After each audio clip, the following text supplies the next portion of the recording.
তুমি আমার বুকে ছুরি মেরেছো পেছন থেকে, আর আমি ভেবেছিলাম তুমি আমার আপন। ভেবেছিলাম ভালোবাসা মানে বিশ্বাস, কিন্তু তুমি প্রমাণ করলে ভালোবাসা মানে শুধু প্রয়োজনে আসা।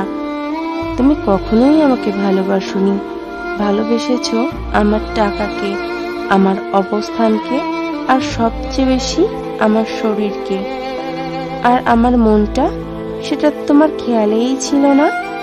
আমি যাকে নিঃস্বার্থভাবে ভালোবেসেছিলাম সে আমায় ব্যবহার করেছে।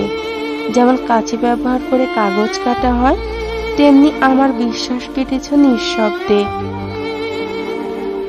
আমি যখন তোমার চোখে চোখ রেখে বলতাম তুমি ছাড়া বাঁচতে পারবো না, তুমি তখন চোখ ফিরিয়ে ভাবতে আর কত টাকা রইল আমার পকেটে।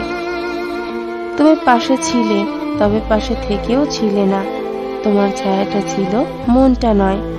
তুমি আমার হাসির পেছনে কষ্ট দেখোনি, তুমি দেখেছিলে কেবল সুবিধা। ভেবেছিলাম তুমি আমার হাত ধরবে কষ্টে, তুমি ধরেছিলে যখন কিছু পেতে। ভেবেছিলাম তুমি ভালোবাসবে আমায় এমন ভাবে যেমন আমি তোমায় ভালোবেসেছিলাম আত্মা দিয়ে।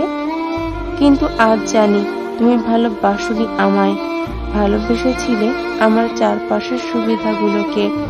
আমি শুধু একজন ব্যবহারযোগ্য মানুষ ছিলাম তোমার কাছে। আজও বুকে ব্যথা হয়, কিন্তু ছুরিটা এখনো কাটা বুকের বাম দিকে। তোমার দেয়া সেই বিশ্বাসঘাতকতার ছুরি, যেটা আমি ভালোবেসে আপন ভেবেছিলাম।